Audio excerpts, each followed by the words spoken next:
귀환의 밤. 죽은 사람이 문 앞에 섰습니다. 2024년 11월 8일 밤 11시. 경기도 안양시의 한 아파트 805호. 68세 박순자 씨는 TV 앞에서 깜빡 졸고 있었습니다. 손에는 리모컨이 들려 있었고 화면에서는 주말 드라마가 흘러나오고 있었지요. 거실 벽에는 영정사진이 걸려 있었습니다. 3년 전 세상을 떠난 남편 김태수, 70세의 지리산 등산 중 실족사했다고 했습니다. 초인종 소리에 순자 씨가 눈을 떴습니다. 이 밤에 누구지? 혼자 사는 집에 밤손님이라니. 아들인가? 딸인가? 그래도 전화 한 통은 하고 오는데. 순자 씨는 천천히 일어나 인터폰으로 향했습니다. 무릎이 시큰거렸습니다. 요즘 부쩍 관절이 안 좋아졌거든요. 인터폰 화면을 켰습니다. 어두운 복도. 남자가 서 있었습니다. 흐릿한 화면 속 익숙한 실루엣. 순자 씨의 손이 멈췄습니다.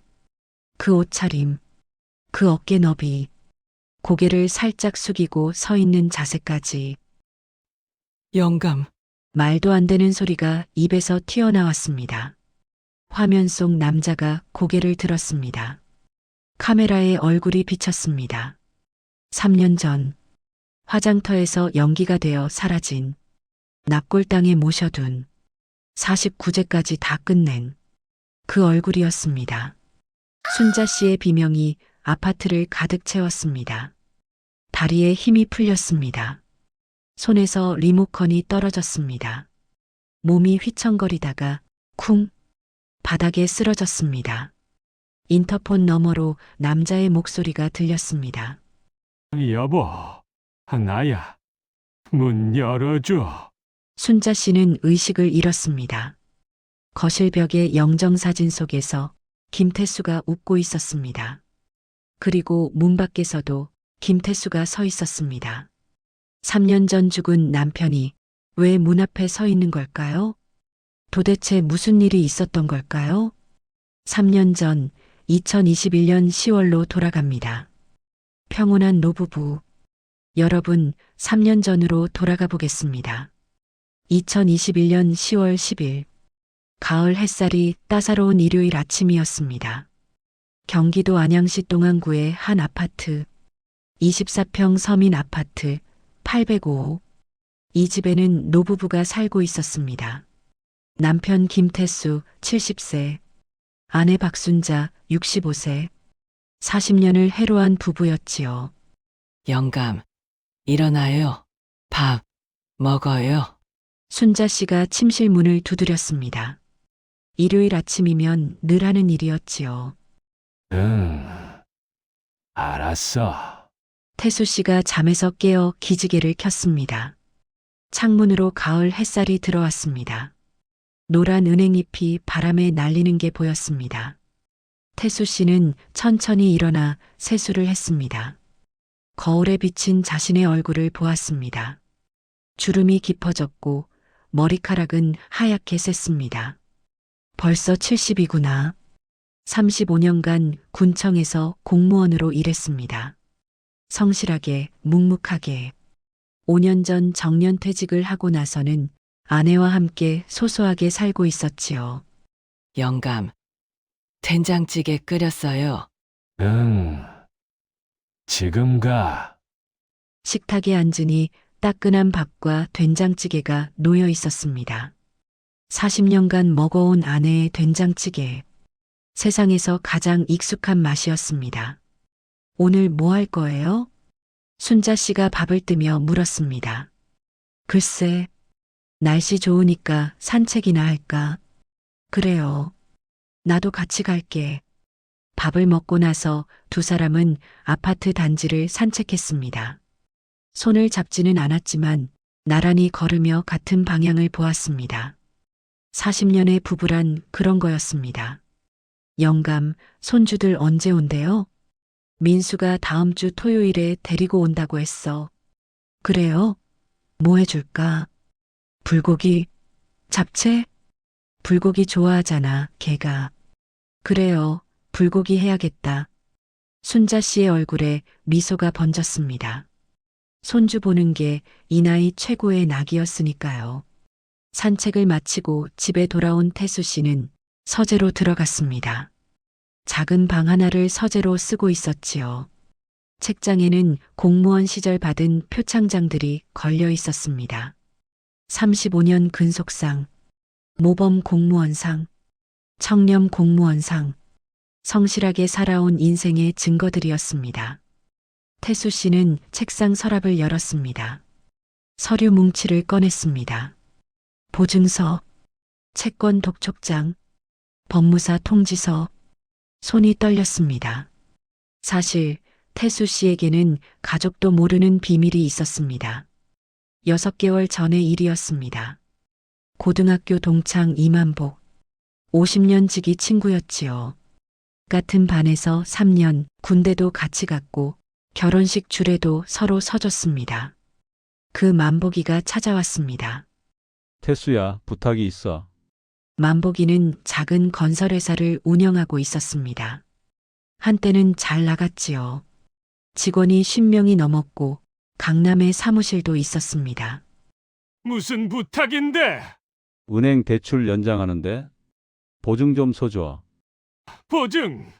태수 씨는 망설였습니다. 보증은 서면 안 된다는 걸 알고 있었습니다. 평생 남의 보증 안 서고 살아온 사람이었으니까요. 얼마인데? 5억. 우와. 3개월이야, 3개월. 대출 연장만 되면 바로 빼줄게. 그래도 5억은. 태수야, 만복이가 태수 씨의 손을 잡았습니다. 그 손이 떨리고 있었습니다. 우리 50년 지기잖아. 내가 너한테 뭘 부탁한 적 있어? 이번 한 번만. 죽었다 생각하고 도와줘. 50년 우정이었습니다. 군대에서 죽을 고비도 같이 넘겼습니다. 아내가 아플 때 병원비도 빌려줬던 친구였습니다. 알았어. 태수 씨는 그렇게 보증을 섰습니다. 그리고 3개월 후 만복이가 사라졌습니다. 회사는 부도가 났고 5억 원의 빚이 고스란히 태수 씨 앞으로 넘어왔습니다. 사모님, 남편분이 연대보증 서셨어요. 갚으셔야 합니다. 법무사의 전화를 받은 건 한 달 전이었습니다. 태수 씨는 아내에게 말하지 못했습니다. 자식들에게도 말하지 못했습니다. 내가 해결해야 해. 하지만 5억 원을 연금 280만 원 받는 70세 노인이 어떻게 갚습니까? 집을 팔아도 4억, 예금 다 해도 5천만 원, 전부 다 합쳐도 모자랐습니다. 이러다 집안이 거덜나겠구나. 태수 씨는 서류를 다시 서랍 깊숙이 넣었습니다. 영감, 뭐 해요? 순자 씨가 서재 문을 열었습니다. 태수 씨는 화들짝 놀랐습니다. 아, 아무것도 아니야. 그냥 옛날 서류 정리하고 있었어. 그래요? 점심 먹을래요? 응. 알았어. 태수 씨는 아내의 뒤를 따라 식탁으로 향했습니다. 아내의 뒷모습을 보며 생각했습니다. 이 사람한테 짐 지우면 안 돼. 자식들한테도 짐 되면 안 돼. 내가 어떻게든 해결해야 해. 하지만 어떻게요?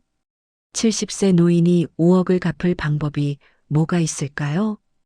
그때였습니다. 태수 씨의 머릿속에 한 가지 생각이 스쳐 지나갔습니다. 보험증서. 서랍 안에는 생명보험증서도 있었습니다. 사망보험금 1억 5천만 원. 내가 죽으면. 태수 씨는 고개를 흔들었습니다. 무슨 끔찍한 생각을 하는 거야. 하지만 그 생각은 한번 들어오면 나가지 않았습니다. 여러분, 사람이 막다른 골목에 몰리면 어떤 생각을 할까요? 정상적인 판단이 가능할까요? 태수 씨의 머릿속에서는 악마의 속삭임이 시작되고 있었습니다. 운명의 등산. 2021년 10월 15일. 금요일 아침이었습니다. 태수 씨는 새벽 5시에 눈을 떴습니다. 밤새 한숨도 못 잤습니다. 며칠째 악몽에 시달리고 있었거든요. 꿈속에서 채권자들이 집에 들이닥쳤습니다. 김태수 씨, 5억 갚으시오. 아내가 울고 자식들이 원망하고 손주가 할아버지 나빠요. 하고 소리쳤습니다. 태수 씨는 침대에서 일어나 거실로 나갔습니다. 아내는 아직 자고 있었습니다. 서재로 들어가 서랍을 열었습니다. 보험 증서를 꺼냈습니다. 사망보험금 1억 5천만 원. 수익자 배우자 박순자. 그리고 그 옆에는 아파트 등기부등본. 시세 4억 원. 계산을 해봤습니다. 내가 죽으면 마이너스 보험금 1억 5천 아내에게, 마이너스 아파트 4억, 상속으로 가족에게, 마이너스 연금 유족연금으로 전환, 아내 생활비, 합계 5억 5천, 빚 5억 갚고도 5천만 원 남습니다. 내가 사라지면 가족은 살 수 있어. 끔찍한 계산이었습니다. 하지만 막다른 골목에 몰린 사람에게는 유일한 출구처럼 보였습니다. 그때 태수 씨의 핸드폰에 문자가 왔습니다. 김태수님, 채권 변제 최고장. 2021년 11월 15일까지 5억 원을 변제하지 않을 경우 부동산 강제 경매를 진행할 예정입니다. 한 달밖에 남지 않았습니다. 태수 씨는 결심했습니다. 여보, 일어났어요? 순자 씨가 잠에서 깨어나왔습니다. 응. 나 오늘 지리산 가려고. 지리산. 갑자기? 고등학교 동창들이랑 약속 잡았어. 단풍 구경. 거짓말이었습니다. 동창 모임 같은 건 없었습니다. 그래요? 누구누구 가는데? 영철이, 상호, 뭐 그런 애들. 그래요. 조심해요. 날씨 춥다던데. 알았어. 태수 씨는 등산 가방을 쌌습니다. 등산복, 등산화, 지갑, 핸드폰, 그리고 서랍에서 현금을 꺼냈습니다. 3년 전 아내 병원비하고 남은 비상금 500만 원. 이것만 있으면 당분간은 버틸 수 있었습니다. 현관에서 신발을 신었습니다. 아내가 배웅을 나왔습니다. 영감. 2박 3일이지? 응. 일요일 저녁에 돌아올게. 그래요. 전화해요. 알았어. 태수 씨는 문을 열고 나가려다 멈췄습니다. 뒤돌아보았습니다. 아내가 서 있었습니다. 40년을 함께한 아내. 희끗희끗해진 머리카락. 깊어진 주름. 그래도 여전히 따뜻한 눈. 왜 그래요? 뭐 빠뜨렸어요? 아니, 아무것도 아니야. 미안해. 사랑해. 고마웠어. 말하고 싶었지만 하지 못했습니다. 말하면 들킬 것 같았으니까요. 다녀올게. 문이 닫혔습니다. 태수 씨는 엘리베이터를 타고 1층으로 내려갔습니다. 아파트 단지를 벗어났습니다. 버스 정류장으로 향했습니다. 사실 태수 씨는 지리산에 갈 생각이 없었습니다. 계획은 이랬습니다. 지리산 근처까지 가서 계곡 근처에 자신의 물건을 두고 그대로 사라진다. 시신이 발견되지 않아도 실종 후 일정 기간이 지나면 사망 처리가 됩니다. 그러면 보험금이 나오고 가족은 빚에서 벗어날 수 있습니다. 나는 그냥 사라지면 돼. 어디 시골에서 일용직이라도 하면서 살면 돼.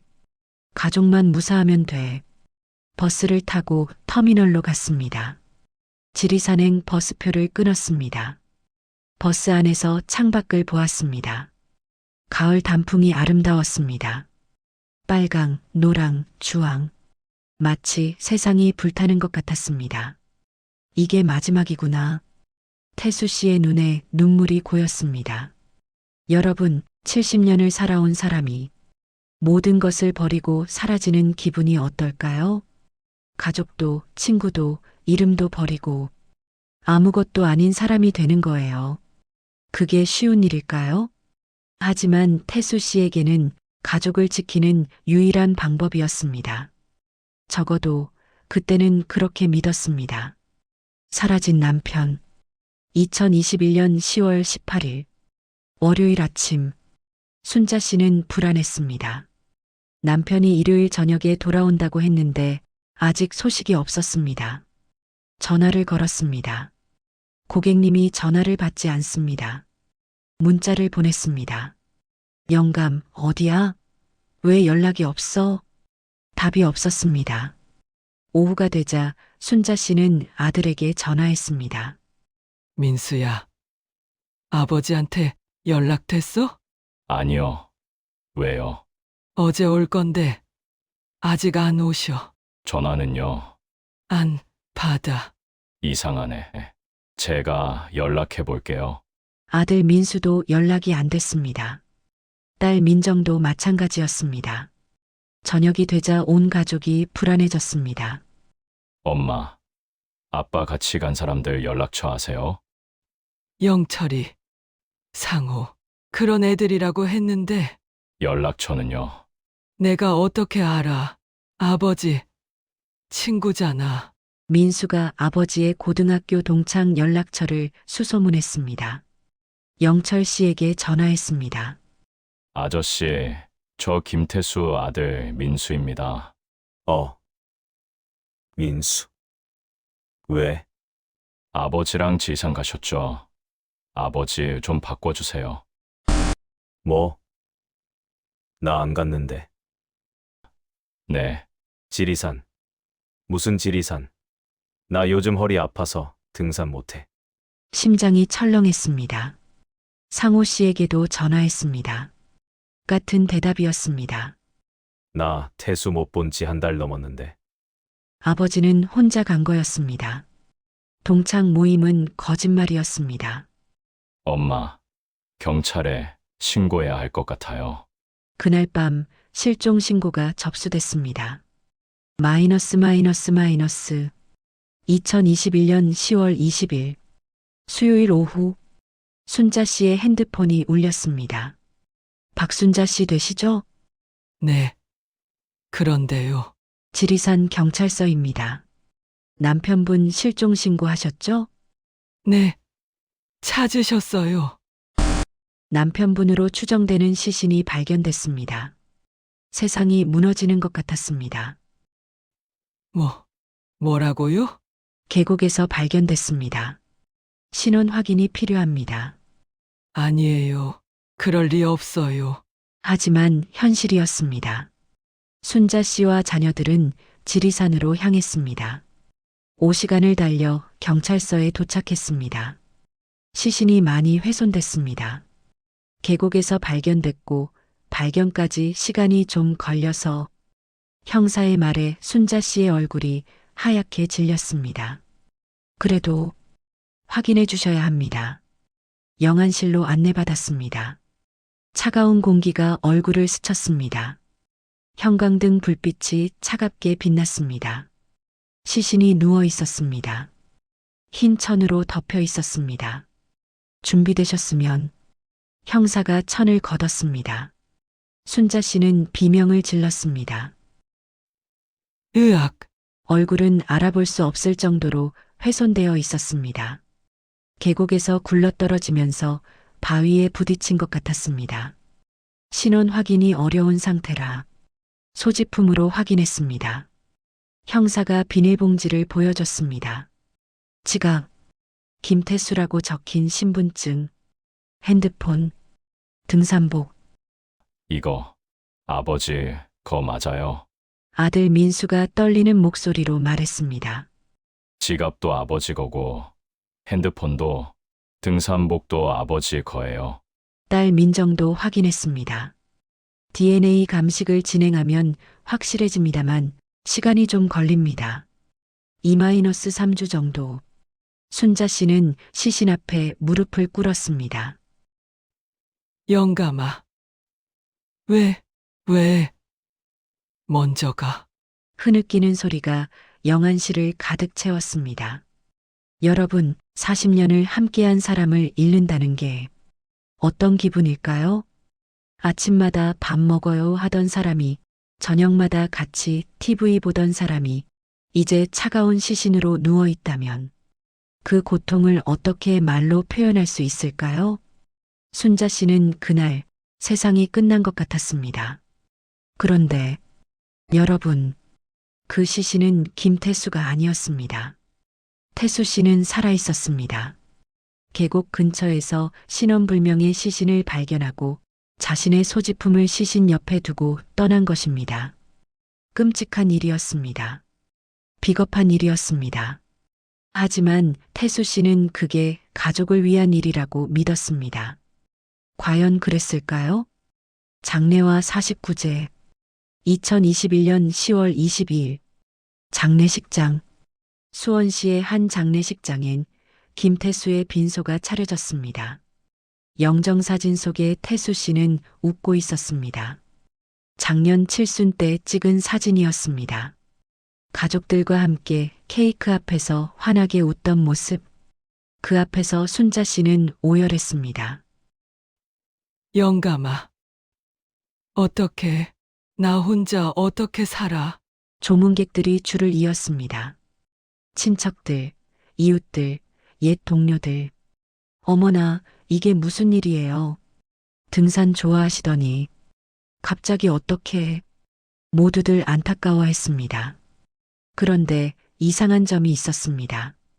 50년 지기 친구 이만복은 오지 않았습니다. 연락도 안 됐습니다. 사실 만복은 이미 해외로 도망간 상태였습니다. 5억의 빚을 태수 씨에게 떠넘기고 자신은 동남아로 도피한 거였죠. 하지만 순자 씨는 몰랐습니다. 남편이 5억의 빚 보증을 선 것도, 그 때문에 이런 극단적인 선택을 한 것도. 상주분들 모시겠습니다. 아들 민수, 딸 민정이 상복을 입고 나왔습니다. 아들은 이를 악물고 있었고 딸은 눈물을 멈추지 못했습니다. 아버지, 교도 못 해드렸는데. 민수가 영정사진을 보며 중얼거렸습니다. 사업이 어려워서 용돈도 못 드리고 명절 때도 제대로 못 찾아뵙고 후회가 밀려왔습니다. 아빠, 보고 싶을 거야. 민정도 울음을 터뜨렸습니다. 이혼 후 힘들 때 아버지가 많이 도와주셨는데 이제 더는 그 따뜻한 손길을 느낄 수 없다니. 3일간의 장례가 끝났습니다. 화장터로 향했습니다. 관이 화장로로 들어가는 걸 보며 순자 씨는 정신을 잃을 뻔했습니다. 영감아. 영감아. 연기가 피어올랐습니다. 40년 함께한 사람이 제가 되어가는 거였습니다. 이 시간 후 하얀 유골함을 받았습니다. 이게 영감이야? 순자 씨는 유골함을 가슴에 안았습니다. 따뜻했던 사람이 이렇게 작아졌습니다. 차가운 함 안에 담겨버렸습니다. 납골당에 유골함을 모셨습니다. 김태수 1951-2021 이름표가 붙었습니다. 70년의 인생이 작은 칸 하나에 정리됐습니다. 49제가 끝났습니다. 49일 동안 순자 씨는 매일 절에 갔습니다. 스님의 독경을 들으며 남편의 극락왕생을 빌었습니다. 부디 좋은 곳으로 가세요. 다음 생에는 고생 없이 사세요. 49제가 끝나자 유산 정리가 시작됐습니다. 보험회사에서 연락이 왔습니다. 사망보험금 1억 5천만 원 지급해드립니다. 아들 민수가 어머니 대신 처리했습니다. 엄마, 이 돈으로 어떻게 할까요? 나한테는 필요 없어. 너희들 나눠 가져. 엄마, 난 연금 나오니까 괜찮아. 너희가 가져. 결국 보험금은 자녀들이 나눠 가졌습니다. 아들 민수는 1억 원을 받았습니다. 사업 실패로 진 빚 2억 중 1억을 갚았습니다. 아버지 덕분에 숨통이 트였어요. 딸 민정은 5천만 원과 아버지 명의 아파트를 받았습니다. 이혼 후 전세살이에서 벗어나 안정을 찾았습니다. 이제야 애들 방이 생겼어요. 순자 씨는 유족연금과 국민연금을 합쳐 월 77만 원으로 살게 됐습니다. 24평 아파트가 딸에게 넘어갔으니 작은 월세방을 구해야 했지만 딸이 엄마 같이 살자고 해서 함께 살게 됐습니다. 모든 게 정리됐습니다. 슬프지만 삶은 계속됐습니다. 그런데 여러분, DNA 감식 결과가 나왔다는 걸 기억하시나요? 형사에게서 연락이 왔습니다. 박순자 씨 DNA 결과가 좀 이상합니다. 네. 뭐가요? 시신 DNA가 김태수 씨와 일치하지 않습니다. 네. 근데 소지품은 분명 김태수 씨 거고 유족분들도 확인하셨으니 아마 시신 훼손으로 DNA가 변질된 것 같습니다. 그럼 일단 사망 처리는 그대로 유지합니다. 문제 있으면 연락드리겠습니다. 그렇게 끝났습니다. 형사도 바빴고 유족들도 더 이상 파헤치고 싶지 않았고 모두가 그냥 넘어갔습니다. 하지만 그 시신은 김태수가 아니었습니다. 신원불명의 노숙자였습니다. 산에서 죽어있던 걸 태수 씨가 발견하고 자신의 소지품을 옆에 두고 떠난 것이었죠. 끔찍한 일이었습니다. 하지만 태수 씨는 그때 이게 가족을 위한 일이라고 믿었습니다. 과연 그랬을까요? 3년의 시간은 흘렀습니다. 2022년 순자 씨는 천천히 일상을 되찾아갔습니다. 아침에 일어나 밥을 먹고 경로당에 가서 친구들과 수다를 떨고 저녁에는 딸과 손녀와 함께 식사했습니다. 가끔 남편 생각에 눈물이 났지만 살아야 했습니다. 죽은 사람은 갔고 산 사람은 살아야 했으니까요. 순자 씨, 이제 좀 괜찮아? 경로당 친구 정혜 씨가 물었습니다. 괜찮다고 해야겠지 뭐. 그냥 살아야지. 그래, 맞아. 살아야지. 순자 씨는 조금씩 웃음을 되찾았습니다. 손녀가 할머니 하며 안기면 행복했습니다. 아들이 엄마 건강하세요 하면 뿌듯했습니다. 영감 잘 가고 있지? 나도 열심히 살고 있어. 2023년 2년이 지났습니다. 순자 씨는 딸 집에서 나와 혼자 살게 됐습니다. 딸이 재혼을 하게 된 거였죠. 엄마, 미안해. 새 식구랑 같이 살기가. 알아. 당연하지. 넌 내 인생 살아야지. 순자 씨는 작은 원룸을 구했습니다. 월세 35만 원, 연금 77만 원에서 월세 빼면 42만 원. 빠듯했지만 어떻게든 살았습니다. 혼자 사는 건 외로웠습니다. 아침에 눈 뜨면 아무도 없고 밥을 먹어도 혼자고 TV를 봐도 혼자고 잠들기 전에도 혼자였습니다. 영감, 나 너무 외로워. 가끔 벽에 걸린 영정사진에 말을 걸었습니다. 사진 속 남편은 대답 없이 웃기만 했습니다. 그러던 어느 날 경로당 친구 정혜 씨가 말했습니다. 순자 씨, 우리 오빠가 만나보고 오빠? 무슨 오빠? 내 친오빠? 사별한 지 5년 됐는데 조건 괜찮아? 재혼 생각 있어? 순자 씨는 말문이 막혔습니다. 재혼이라니. 남편 죽은 지 2년밖에 안 됐는데. 영감한테 미안해서. 순자 씨, 죽은 사람은 갔어. 산 사람이 중요해. 한 번만 만나봐. 싫으면 말고.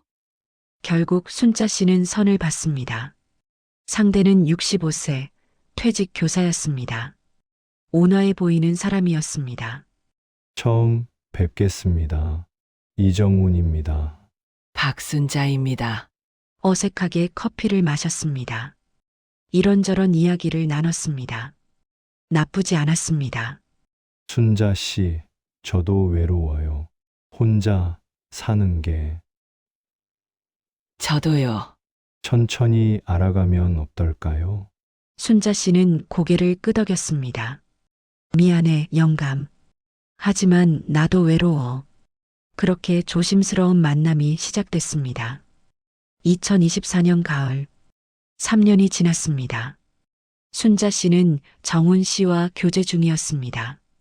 아직 재혼까지는 아니지만 가끔 만나서 밥 먹고 산책하고 이야기 나누는 사이. 자녀들도 알고 있었습니다. 엄마, 행복하면 돼요. 우리는 괜찮아요. 아들 민수가 말했습니다. 그래. 엄마 인생이니까. 딸 민정도 동의했습니다. 순자 씨는 조금씩 새 출발을 준비하고 있었습니다. 11월 8일, 남편 3주기 49제를 지냈습니다. 절에서 스님이 독경을 했습니다. 순자 씨는 남편의 극락왕생을 빌었습니다. 영감, 나 새 출발해도 될까? 미안해. 하지만 나도 살아야 해. 이해해줘. 집으로 돌아왔습니다. 저녁을 먹고 TV를 봤습니다. 졸음이 왔습니다. 오늘은 일찍 자야지. 그때였습니다. 밤 11시에 초인종이 울렸습니다. 순자 씨는 인터폰을 확인했습니다. 그리고 심장이 멎었습니다. 3년 전 화장한 남편이 문 앞에 서 있었습니다. 귀환 후의 혼란. 다시 현재로 돌아왔습니다. 2024년 11월 9일 새벽 1시 병원 응급실. 순자 씨는 침대에 누워 있었습니다. 쓰러지면서 머리를 부딪혀서 CT를 찍었지만 다행히 큰 이상은 없었습니다. 문제는 그게 아니었습니다. 응급실 대기실에 가족들이 모여 있었습니다. 아들 민수, 딸 민정, 그리고 김태수. 3년 전 죽은 줄 알았던 아버지가 살아 있었습니다. 아버지, 진짜 아버지 맞아요? 민수가 떨리는 목소리로 물었습니다. 태수 씨는 고개를 끄덕였습니다. 73세. 머리는 더 휘어지고 주름은 더 깊어졌지만 분명 아버지였습니다. 어떻게? 3년 전에 돌아가셨잖아요. 미안하다. 미안하다고요? 민수의 목소리가 높아졌습니다. 우리가 장례 치렀어요. 사장했어요. 49제까지 다 지냈어요. 알아. 그럼 그때 화장한 사람은 누구예요? 태수 씨는 대답하지 못했습니다. 민정이 끼어들었습니다. 아빠, 3년 동안 어디 있었어요? 왜 연락 안 했어요? 엄마가 얼마나 울었는데. 미안하다. 미안하다는 말만 하지 말고 설명해요. 태수 씨는 입을 열었습니다. 나 기억이 없었어. 네, 사고 나고 정신 차려보니 병원이었는데 기억이 없었어. 내가 누군지도 몰랐고 3년 동안요? 조금씩 돌아왔어. 얼마 전에야 다 기억났어. 민수가 의심의 눈초리로 봤습니다. 그럼 병원 기록 있어요? 기억상실이면 병원에 기록이 있을 거잖아요. 그게 태수 씨는 말을 흐렸습니다. 사실 기억상실은 거짓말이었습니다. 태수 씨는 3년 동안 충청도 시골 농장에서 일용직으로 일하며 숨어 살았습니다. 신분을 숨기고 가족에게 연락하지 않고 오직 빚을 갚기 위해. 하지만 그 진실을 말하면 더 큰 혼란이 올 것 같았습니다. 그때 병실에서 순자 씨가 깨어났습니다. 엄마, 민정이 달려갔습니다. 엄마, 괜찮아요? 순자 씨는 멍한 눈으로 주위를 둘러봤습니다. 그리고 병실 문 앞에 서 있는 남편을 봤습니다. 순자야. 태수 씨가 다가갔습니다. 순자 씨는 이불을 움켜쥐었습니다. 손이 떨리고 있었습니다. 당신 진짜야? 나야. 귀신 아니야? 아니야. 살아있어. 순자 씨의 눈에서 눈물이 흘러내렸습니다. 어떻게 이럴 수가 있어? 미안해. 미안하다고. 순자 씨의 목소리가 갑자기 높아졌습니다. 3년이야. 3년. 알아. 내가 얼마나 울었는지 알아. 매일 밤 영정사진 보면서 울었어. 태수 씨는 고개를 숙였습니다. 당신 없이 어떻게 사나 싶어서 죽고 싶었어. 미안해. 정말. 미안하다고 되는 게 아니야. 순자 씨는 오열했습니다. 3년간 참았던 눈물이 한꺼번에 터져 나왔습니다. 분노와 서러움과 안도가 뒤섞인 울음이었습니다. 죽은 줄 알았던 남편이 살아있다. 기뻐야 할까요? 화가 나야 할까요? 순자 씨도 알 수 없었습니다. 마이너스. 병원 복도. 자녀들이 모여 이야기했습니다. 오빠, 큰일 났어. 민정이 말했습니다. 뭐가? 보험금. 민수의 얼굴이 굳어졌습니다. 아버지 사망보험금 1억 5천. 우리가 나눴었잖아. 아버지 살아계시면 그거 사기야. 보험 사기. 민수가 머리를 감싸쥐었습니다. 나 그 돈으로 빚 갚았어. 바나나라면 난 또 파산이야. 나도 아파트 상속받았는데 그것도 무효될 수 있어. 우리 감옥 가는 거야? 몰라. 어떻게 해야 하지? 자녀들은 패닉 상태였습니다. 아버지가 살아 돌아왔다. 기뻐야 할 일인데 왜 두렵기만 할까요? 보험금 반환, 상속 무효, 사기죄. 머릿속이 복잡했습니다. 오빠, 아빠한테 물어봐야 해. 왜 이제 와서 나타났는지. 그래. 뭔가 숨기는 거 있어. 자녀들은 아버지를 찾아갔습니다. 진실의 공개. 병원 옥상. 태수 씨와 아들 민수가 마주 섰습니다. 차가운 밤바람이 불었습니다. 아버지, 진실을 말해주세요. 2억 상실 아니죠? 태수 씨는 한숨을 쉬었습니다. 더 이상 거짓말을 할 수 없었습니다. 아니다. 기억이 있었어. 그럼 왜? 빚 때문이었어. 빚요? 태수 씨는 3년 전의 일을 털어놓았습니다. 50년 지기 친구 만복이, 5억 연대보증, 친구의 도주, 남은 빚. 5억을 갚을 방법이 없었어. 집 팔아도 모자라고 연금으로는 평생 갚아도 못 갚고 그래서 죽은 척한 거예요? 내가 죽으면 보험금 나오고 집은 엄마한테 가고 너희들 빚 갚고 민정이 집 마련하고 가족을 지킬 수 있다고 생각했어. 민수는 믿을 수 없다는 표정이었습니다. 그래서 3년 동안 뭐 하셨어요? 충청도 시골 농장에서 일용직 했어. 일용직요. 아버지가? 응, 하루도 안 쉬고 일했어. 3년 동안. 왜요? 5억 갚으려고. 민수의 눈이 커졌습니다. 5억을요? 일용직으로?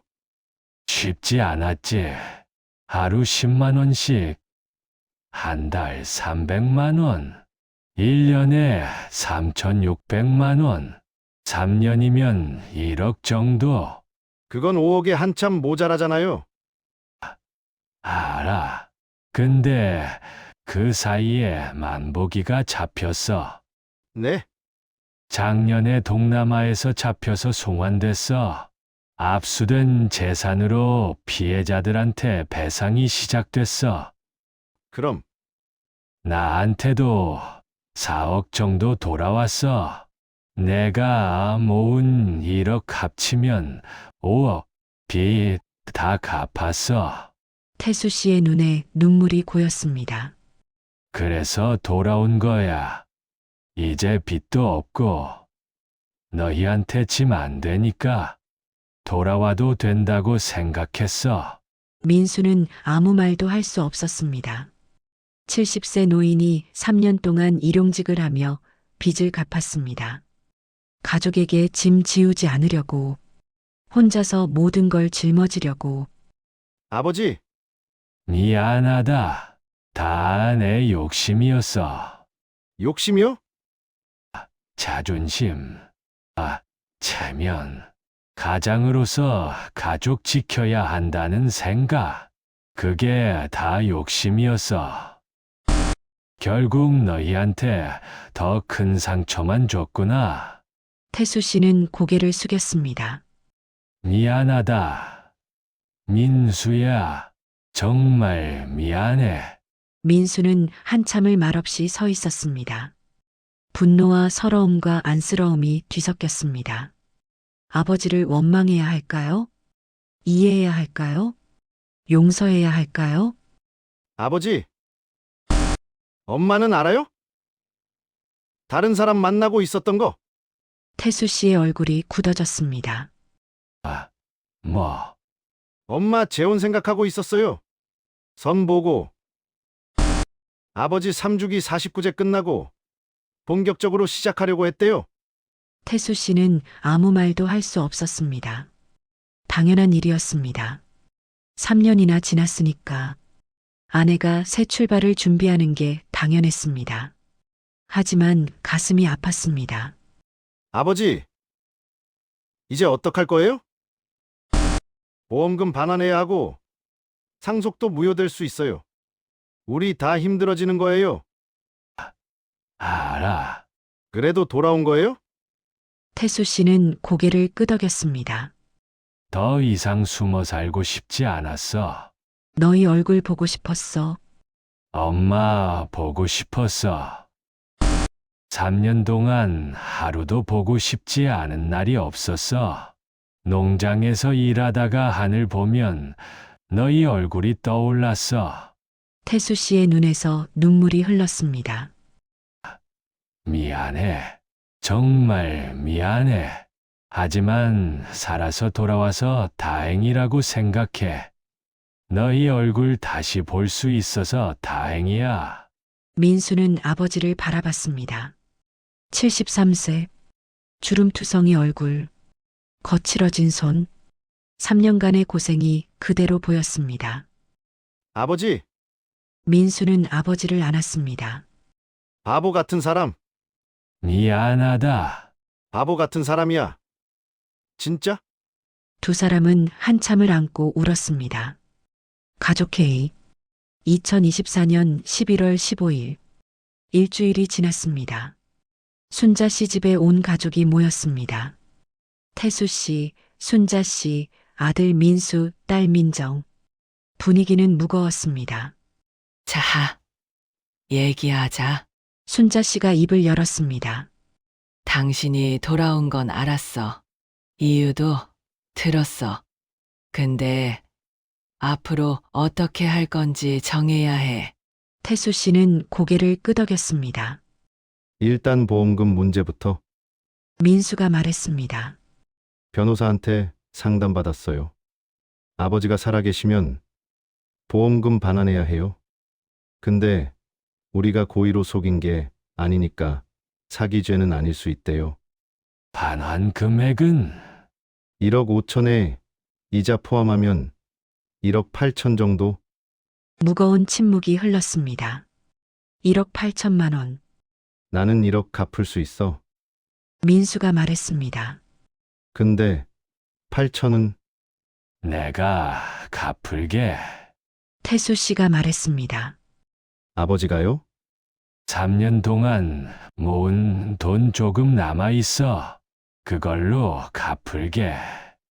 아버지, 내가 만든 일이니까 내가 책임져야지. 다음은 상속 문제였습니다. 민정이 아파트는 어떻게 해요? 민정이 불안한 얼굴로 물었습니다. 법적으로는 아버지 재산으로 돌아가야 해. 민수가 설명했습니다. 민정의 얼굴이 하얗게 질렸습니다. 그럼 나는 다시 전세로. 그건 안 해도 돼. 태수 씨가 말했습니다. 내가 민정이한테 다시 증여하면 돼. 증여세는 내가 낼게. 아빠, 내 집이야. 애들이랑 살아. 민정의 눈에 눈물이 고였습니다. 아빠, 미안해. 나 아빠 없는 셈 치자고 했어. 알아. 괜찮아. 화났어. 갑자기 나타나서 내 인생 또 흔들어 놓을까봐. 이해해. 당연히 화났을 거야. 민정은 울음을 터뜨렸습니다.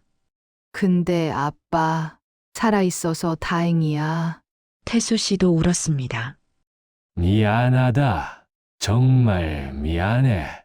마이너스 마이너스 마이너스. 마지막 문제가 남았습니다. 태수 씨와 순자 씨. 두 사람의 관계. 자, 너희들은 나가봐. 순자 씨가 자녀들을 내보냈습니다. 두 사람만 남았습니다. 영감, 응. 3년 동안 왜 연락 안 했어? 짐 되기 싫어서. 편지 한 장도 못 해? 그러면 들킬 것 같아서. 순자 씨는 한숨을 쉬었습니다. 당신이 얼마나 고생했는지 알아. 3년 동안 일용직 하면서 빚 갚았다며. 그건 고마워. 근데 내 마음은 아파. 태수 씨는 고개를 숙였습니다. 매일 밤으로써 당신 없이 어떻게 사나. 죽고 싶었어. 따라가고 싶었어. 미안해. 근데 살았어. 자식들 때문에, 손주들 때문에. 그리고 조금씩 괜찮아졌어. 순자 씨는 잠시 멈췄습니다. 다른 사람 만났어. 태수 씨의 얼굴이 굳어졌습니다. 알아. 민수한테 들었어. 좋은 사람이야. 따뜻하고 친절하고. 당신 3주기 끝나면 본격적으로 만나려고 했어. 그래. 근데 당신이 왔네. 긴 침묵이 흘렀습니다. 순자야.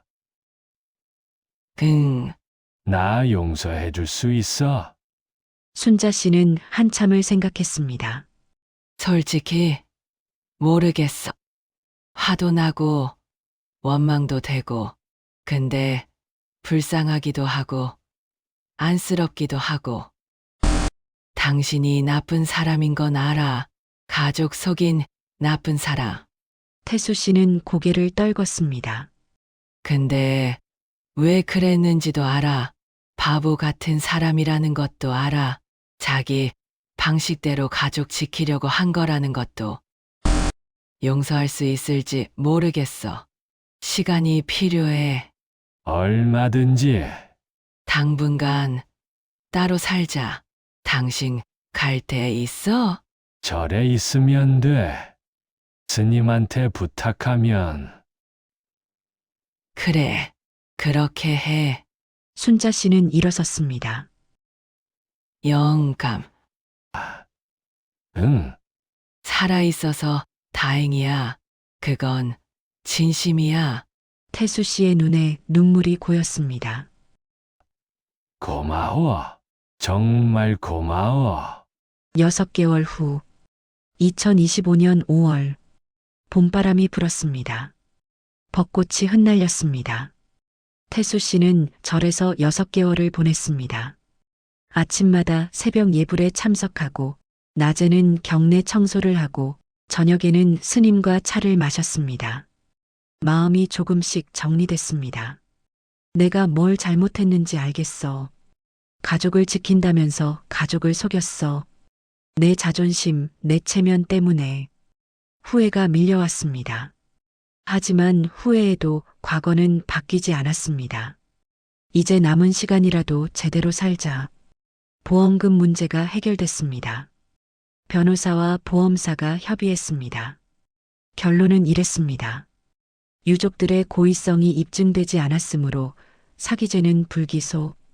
다만 보험금 1억 5천만 원은 반환. 이자는 면제. 5년 분할 상환. 가족들은 한숨을 돌렸습니다. 민수는 월 50만 원씩 갚기로 했습니다. 빠듯했지만 감당할 수 있었습니다. 민정은 아파트를 지켰습니다.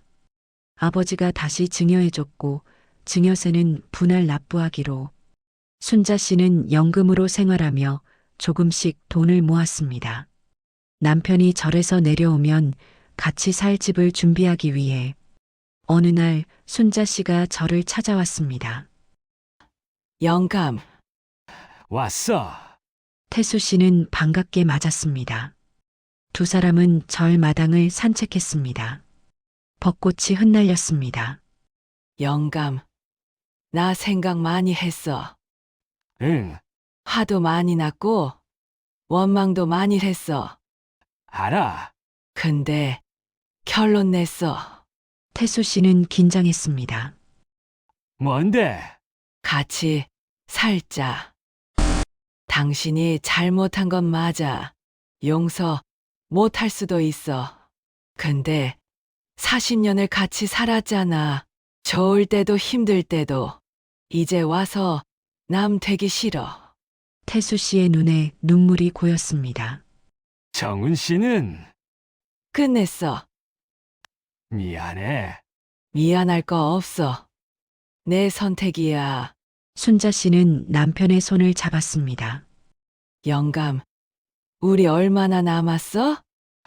글쎄, 80까지 산다면 7년. 7년 남았네.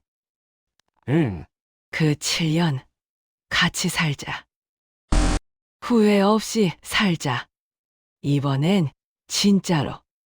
태수 씨는 아내의 손을 꽉 잡았습니다. 고마워. 정말 고마워. 고마우면 잘해. 응, 잘할게. 두 사람은 벚꽃 아래에서 오래도록 손을 잡고 있었습니다. 그해 여름, 태수 씨는 절에서 내려왔습니다. 순자 씨와 함께 작은 원룸에서 살기 시작했습니다. 24평 아파트는 딸에게 줬으니 이젠 15평 원룸이 두 사람의 보금자리였습니다. 좁았지만 괜찮았습니다. 함께라서 영감, 저녁 뭐 먹을래? 된장찌개. 또? 어제도 된장찌개였잖아. 당신이 끓인 게 제일 맛있어. 에이, 늙어서도 말은 잘해. 순자 씨가 웃었습니다. 3년 만에 보는 환한 웃음이었습니다. 마이너스. 자녀들과의 관계도 조금씩 회복됐습니다. 추석에 온 가족이 모였습니다. 아들, 딸, 며느리, 사위, 손주들. 할아버지, 손주들이 태수 씨에게 달려들었습니다. 아이고, 우리 강아지들. 태수 씨는 손주들을 안았습니다. 눈물이 났습니다. 이 맛에 산다. 이걸 위해 돌아왔다. 아버지, 건강하세요. 아들 민수가 말했습니다. 그래, 너도. 아빠, 이거 용돈. 딸 민정이 봉투를 건넸습니다. 됐어. 너희나 써. 받으세요. 효도할게요, 이제. 태수 씨는 봉투를 받았습니다. 손이 떨렸습니다. 고맙다. 가족이었습니다. 깨졌다가 다시 붙인 가족. 금이 같지만 그래도 가족. 에필로그 2025년 11월 태수 씨 75세 생일. 작은 식당에서 가족 모임이 열렸습니다. 축 칠순5세. 작은 현수막이 걸렸습니다. 아버지, 축하드려요. 할아버지, 생일 축하해요. 케이크 촛불을 불었습니다. 75개가 아니라 7개와 5개. 다 꽂으면 불 끄다 쓰러지니까요. 영감, 소원 빌어. 소원. 태수 씨는 눈을 감았습니다. 고맙습니다. 이렇게 가족과 함께할 수 있어서 다시 기회를 주셔서 남은 시간 후회 없이 살겠습니다. 촛불을 껐습니다. 와, 박수가 터졌습니다. 아버지, 한 말씀 하세요. 아들이 말했습니다. 태수 씨는 천천히 일어섰습니다. 4년 전에 나는 큰 잘못을 했어. 식탁이 조용해졌습니다. 가족을 지킨다면서 가족을 속였어. 내 자존심, 내 체면 때문에 너희들한테 큰 상처를 줬어. 미안하다. 정말 미안해. 용서받을 자격이 없는 건 알아. 그래도 이렇게 함께 해줘서 고마워. 태수 씨의 눈에 눈물이 고였습니다. 앞으로 얼마나 살지 모르겠어. 하지만 남은 시간 너희들한테 잘할게. 진짜 가장으로서, 진짜 아버지로서. 아버지, 사랑한다. 정말 사랑해. 가족들이 울었습니다. 태수 씨도 울었습니다. 순자 씨가 남편의 손을 잡았습니다. 됐어. 이제 됐어. 고마워. 울지 말고 케이크나 먹어. 응. 여러분, 김태수 씨의 이야기 어떻게 들으셨나요? 가족을 위해라는 이름으로 가족을 속인 남자, 나쁜 사람일까요? 불쌍한 사람일까요? 용서받을 자격이 있을까요? 없을까요? 정답은 없습니다. 다만 한 가지 확실한 건 사랑은 때로 가장 큰 상처가 되고 보호는 때로 가장 큰 배신이 된다는 것. 그리고 그래도 가족은 가족이라는 것. 여러분이라면 어떻게 하셨을까요? 40년 함께한 사람이 3년 동안 속이고 사라졌다가 돌아온다면 용서하시겠습니까? 다시 받아들이시겠습니까? 여러분의 선택은 무엇입니까?